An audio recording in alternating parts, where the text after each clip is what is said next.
रंगो नूर की बारिश हर जा, रहमत ही रहमत है हर पल। हर मस्जिद हर घर में रौनक, बरकत ही बरकत है हर पल। कर ले अपनी बख्शिश का इस माह में कुछ सामान।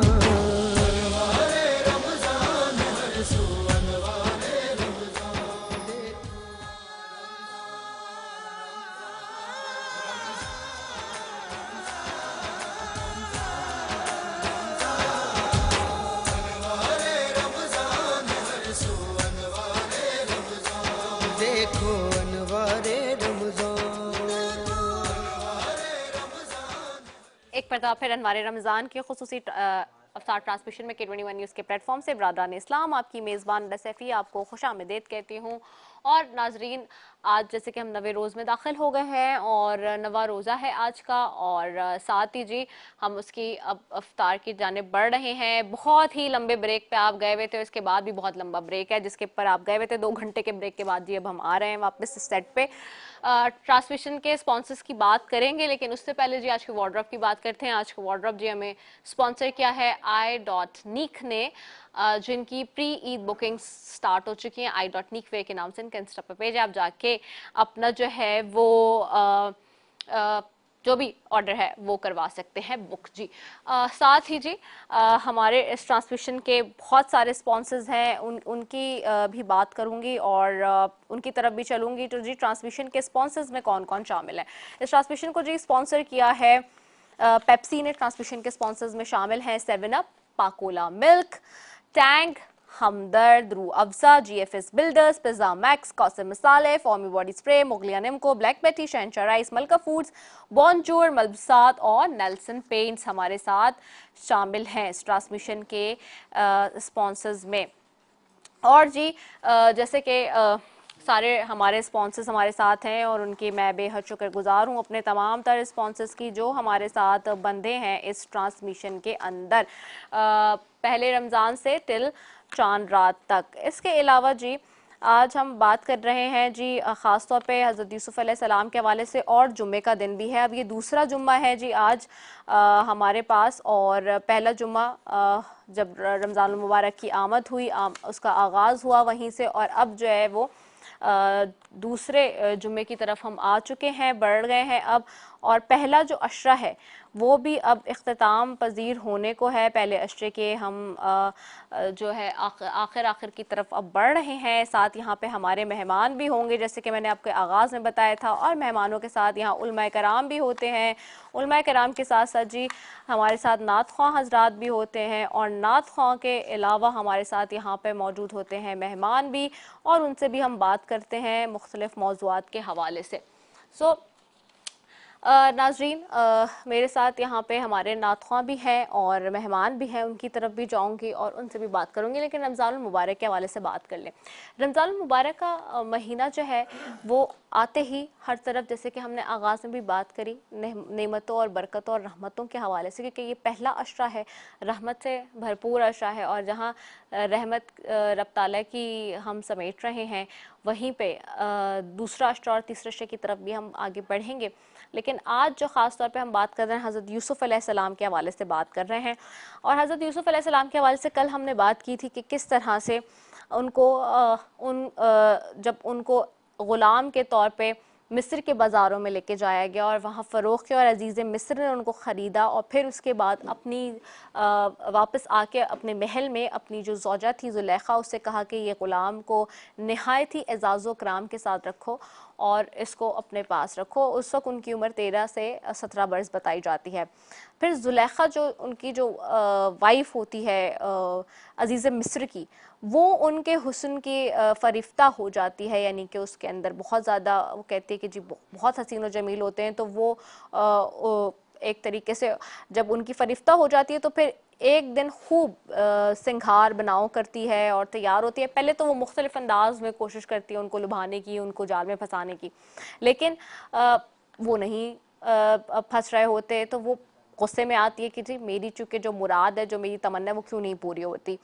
तो फिर वो एक दिन बाकायदा खूब बनाव सिंगार करती है और फिर इसके बाद प्लान करती है प्रॉपरली चीज़ें कि जी दरवाज़ों को बंद कर देती है। उस महल के 7 दरवाजे होते हैं जिनको बंद करती है, ताला लगाती है,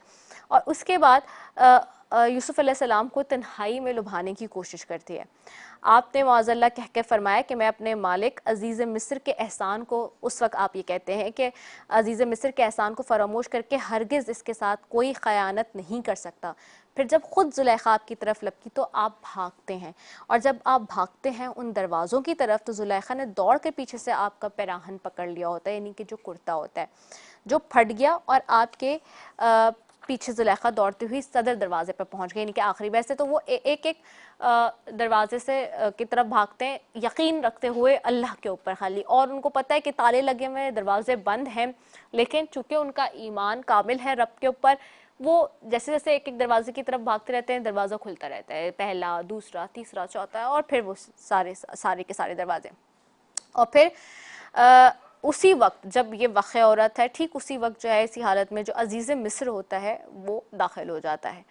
और दोनों को इस हालत में देखता है कि जी दौड़ रहे हैं यूसुफ अलैहिस्सलाम, और उनके पीछे जो है वो जुलेखा है। तो जुलेखा लेकिन उस वक्त फ़ौरन मकारी और चालाकी से फ़ौरन बोल उठती है, कहती है कि नहीं, ये तो इस ग़ुलाम की हरकत है, और ये ग़ुलाम जो है वो मेरे पीछे लगा हुआ है, और अच्छा हुआ कि आप आ गए, और एक तरीके से झूठ बोलती, मुकर फ़रेब करती है अज़ीज़ मिस्र से कि बहुत अच्छा हुआ कि आप आ गए हैं, और आपके आने से मेरी जान बच गई, मेरी इज़्ज़त बच गई, मेरी इज़्ज़त लूट रहा था, कि कोशिश कर रहा था माज़अल्लाह, और इस तरह की इल्ज़ामात लगाती है। यानी कि तो कहते हैं इस गुलाम की सज़ा है कि इसको जेल खाने भेज देते हैं, और या कोई दूसरी सख्त सज़ा दें इसकी, क्योंकि इसने आपकी घरवाली के साथ बुराई का इरादा किया है, और आपकी घरवाली के ऊपर बुरी निगाह रखी है। तो उस वक्त हज़रत यूसुफ अलैहिस्सलाम फरमाते हैं कि अजीज़ मिस्र ये बिल्कुल गलत बयानी कर रही है, इसने खुद मुझे खुद लुभाने की कोशिश की, खुद मुझे दावत दी, खुद मुझे बुलाया, और इससे बचने के लिए मैं इवन भागा तो ये मेरे पीछे भागी और इसने मेरा पीछा किया। अजीज़ मिस्र दोनों की बात सुनकर हैरान रह जाते हैं और बोलते हैं कि या यूसुफ, मैं तुझ पे किस तरह से यकीन कर लूँ कि तुम सच्चे हो, क्योंकि वो उस वक्त अपनी बीवी पे यकीन कर रहा होता है कि नहीं जी मेरी तो बीवी है, ये तो अभी मेरा गुलाम है, इसको मैं ख़रीद कर लाया हूँ, क्या पता ये झूठ बोल रहा हो। तो आप फिर फरमाते हैं कि आपके घर में एक 4 महीने का बच्चा पालने में लेटा हुआ है जो जुलेखा के मामू का लड़का है, इससे दरियाफ्त कर लीजिए कि क्या वाक़ है। अब अजीज़ मिस्र और हैरान होता है, कहता है कैसी बातें कर रहे हो तुम, और एक 4 महीने का बच्चा 3 महीने का बच्चा कैसे बोल सकता है, 3 से 4 महीने का बच्चा होता है तो उसको तो बोलना नहीं आता, वो कैसे गवाही देगा या बात करेगा, तो और कैसे बोलेगा 3-4 महीने का बच्चा। तो आपने फरमाया अल्लाह उसको ज़रूर मेरी बेगुनाही की शहादत देने के लिए कुदरत से अता फरमाएगा, क्योंकि मैं बेकसूर हूँ। फिर वो चूँकि उनका अल्लाह पे ईमान कामिल होता है तो वो कहते हैं कि अल्लाह की तरफ से इसको इस बच्चे को जो है वो बोलने की कुदरत होगी और वो उस वक्त बोलेगा, जबकि आप जानते हैं 3 से 4 महीने का बच्चा नहीं बोल सकता। खैर अजीज़ मिस्र हैरान होता है, परेशान होता है, कहता है ठीक है चलो अगर तुम सच्चे हो तो देख लेते हैं। फिर वो उस बच्चे की तरफ जाते हैं, बच्चे को बुलाते हैं, बच्चे को बुलाया तो बच्चे को पूछा तो उस बच्चे ने बा आवाज़ बुलंद फसी ज़बान में कहा। फिर सूरह यूसुफ की 27वीं जो आयत है वो है, और जिसका मैं तर्जुमा कर रही हूँ कि अगर यूसुफ की कमीज सामने की तरफ से फटी है वो तो औरत सच कहती है और वो झूठे हैं, और अगर कमीज पीछे की तरफ से फटी हो तो औरत झूठ बोलती है और ये सच्चे हैं। अब बच्चे की जुबान से अजीज़ मिस्र ने शहादत सुनी तो वो हैरान रह गया कि इतने छोटा बच्चा जो नहीं बोल सकता वो कैसे बोल सकता है। तो फिर कहते हैं ठीक है, अब वो बोला मंगवाते हैं कुर्ता, कहते हैं कि कुर्ता लेकर आओ इनका, पीछे से देखते हैं तो वो फटा हुआ होता है। तो उस वक्त अजीज़ मिस्र ने हज़रत यूसुफ अलैहिस्सलाम की बेगुनाही का फिर वो ऐलान करते हैं और कहते हैं। फिर सूरह यूसुफ की आयत नंबर 28 आई है जिसका तर्जुमा है, फिर जब शौहर ने देखा कि उनकी कमीज़ पीछे से फटी है तो उसने कहा कि ये तुम औरतों की मक्कारी है, वाकई और तुम औरतों की मक्कारी बड़ी सख्त है। और फिर आयत नंबर 29 है जिसका फिर तर्जुमा है कि यूसुफ तुम इस बात का ख्याल ना करो और ए औरत तू अपने गुनाह की माफ़ी मांग, यकीनी तौर पर तू ही खताकार थी। तो यहाँ पर साबित हो जाता है, उनको पता चल जाता है कि जो जुलेखा झूठ बोल रही है उसने मक्कारी की है। फिर उसके बाद अब ये जो है ये जो वाक़या जब इनके महल में होता है तो इसका पूरे शहर में चर्चा होने लगता है। ज़ाहिर सी बात है, ग़ुलाम है, दीगर लोग हैं उसके अंदर, अपना पैलेस के अंदर, और सारे लोग बातें कर रहे हैं और वो एक से दूसरे, दूसरे से तीसरे, कहते हैं ना बात निकलते निकलते पूरे शहर में फैल जाती है और शहर के शहर जो है वो इस पर बातें और चर्चा करने लगता है कि अच्छा जी, जो अजीज़ मिस्र की बीवी है जुलेखा, वो एक गुलाम की जो है वो पीछे पड़ गई है और उसकी मोहब्बत में गिरफ्तार है और उसके साथ उसने इस तरह का वाक़या पेश आया है और अजीज़ मिस्र बहुत नाराज़ है अपनी बीवी से इन दिनों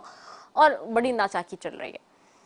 तो जब इस तरह से चर्चा होने लगता है इस वाक़े का, तो अजीज़ मिस्र की जो बीवी होती है यानी कि जुलेखा, वो अपने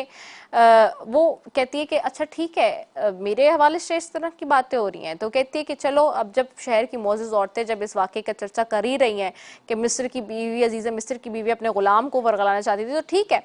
मैं एक काम करती हूँ कि मैं सारी औरतों को बुलाती हूँ शहर के और उनको फल वगैरह उनके सामने रखूँगी और उनको कहूँगी कि जी आएँ और आके आप भी देखें इस ग़ुलाम को। वो फिर इनविटेशन देती है, सबको बुलाती है, दावतनामा रखती है और फिर उन सबको बुला के उनके आगे जी फल फ्रूट रखती है और छुरिया दे देती है। बड़ा मशहूर वाक़या जो कि आपने सुना है कि जी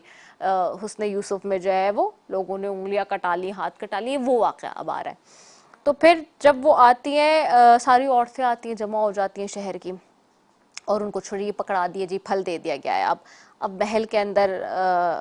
जुलेखा जो है वो इंतज़ार करिए कि जी जैसे ही आए ये सारे सबके सामने, तो देखना अब क्या होता है इन लोगों के। ये जो मुझ पे बातें बना रहे थे, अब वही सोच रहे थे कि जो मुझ पे बातें बना रहे थे आज उन्हें पता चलेगा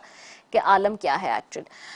फिर उसके बाद जब इन औरतों ने हज़रत यूसुफ अलैहिस्सलाम को देखा तो फिर देखते ही उन्होंने जो है वो देखते ही हैरान रह गई कि इतना हुस्न और इतना हसीन और जमील शख्स कहाँ से आ गया, और हैरान रह गई, उनकी आंखें फटी की फटी रह गई और वो फल काटने के बजाय जो उनके हाथ में छुरियां थी उन्होंने अपने हाथ काट लिए। बोली ये तो इंसान ही नहीं है बल्कि ये फरिश्ता है। इन खवातीन ने अपने अपने तौर से यूसुफ अलैहिस्सलाम को अपने जाल में फंसाना भी चाहा, लेकिन यूसुफ अलैहिस्सलाम चूंकि अल्लाह के नबी थे, उनको पता था नबूवत उनको मिलनी है, तो दामन फ़रेब में ना फंसे और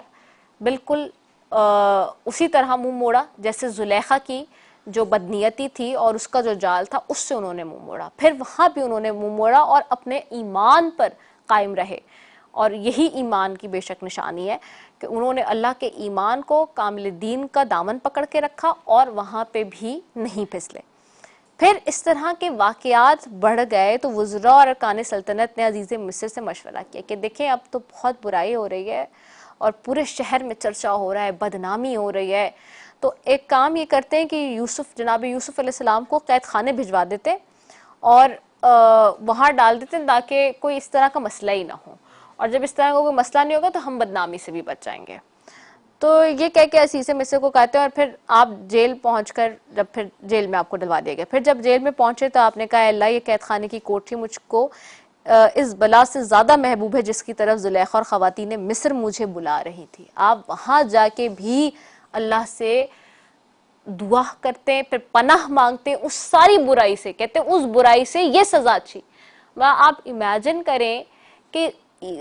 ईमान का दर्जा किस लेवल पर है। हम आजकल कैसे परेशान हो जाते हैं, हम कहते हैं कि जी इतनी सी कोई मुश्किल आ जाती है तो हम कहते हैं हाय हमारे ऊपर ये मुश्किल आ गई, हमें ये हम मुसीबत में पड़ गए, ये दुख हो गया, गम हो गया। लेकिन कभी ये सोचना भी चाहिए कि जो मुश्किल हम पर आ रही है या कोई ऐसी बात जो हमारी जिंदगी में आई है जो किसी गुनाह करने से बेहतर है या किसी गुनाह के रास्ते पर जाने से बेहतर है, तो वो ज्यादा बेहतर है। क्योंकि आप ये देखें इस वाक़े से हम जो सब्र के हवाले से बात करें, पहले हमने सब्र के हवाले से बात की, बर्दाश्त की बात की, फिर दोबारा मुश्किलात की बात की, फिर बाजार मिस्र में खरीद फरोख्त हो रही उसकी बात की। अब यहाँ पे फिर मुश्किल है उनके पास उस बादशाह के महल में भी, और यहाँ पे भी सुख का सांस नहीं है उनको। लेकिन जब लोग उन्हें तंग कर रहे हैं तो दुनिया के मकरो फरेब से बेहतर वो कहते हैं कि या अल्लाह बेहतर है कि मैं इस कोठरी में तेरी इबादत करूं चुप करके अकेले में, कि मैं दुनिया में जाऊं। दुनिया में जाना उनको उस वक्त फिर पसंद ही नहीं आया, उन्होंने कहा ये किनारा कशी ज्यादा बेहतर है। फिर आप 7 या 12 बरस जेल, तकरीबन 8 से 12 बरस दरमियान कहा जाता है, मुख्तलिफ उसमें मिलता है हमें अलग अलग रेफरेंस में, कि कैद खाने में रहे और कैदियों में तौहीद और अमाले सोलह की दावत फरमाते रहे। तमाम कैदी आपके उसने अखलाक और आपके किरदार की गिरवीदा होगा, क्योंकि आप फिर जब उस कैद में आए तो वहाँ पे फिर आपने तबलीग वहाँ पे भी शुरू कर दिया, आप अल्लाह का पैगाम पहुँचाने लगे और दावत अल्लाह पाक आप देने लगे और सारी चीज़ें आप अपने कैदियों से, और फिर अच्छे आपके हुस्न सलूक से वैसे ही सारे लोग जो हैं तौहीद और अमाल के उसके हवाले से बड़े आपसे मुतासिर हो गए। अच्छा, अब एक और अजीब इत्तेफाक हुआ कि जिस दिन आप कैद खाने में दाखिल हुए उस दिन आपके साथ बादशाह मिस्र के दो खादिम, एक शराब पिलाने वाला और दूसरा बावर्ची, दोनों जेल खाने में दाखिल हुए। उन दोनों को भी जेल में डाला गया, उनकी कोई ना कोई खताओं के ऊपर उनको सजा दी गई। दोनों पर इल्ज़ाम था कि उन्होंने बादशाह के खाने में जहर मिलाया।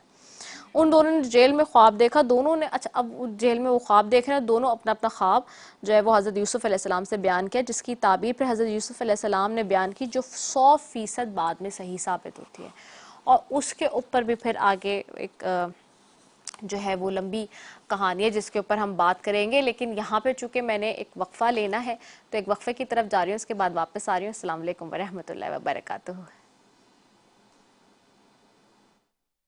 की बारिश हर जा रहमत ही रहमत है हर पल, हर मस्जिद हर घर में रौनक बरकत ही बरकत है हर पल, कर ले अपनी बख्शिश का इस माह में कुछ सामान।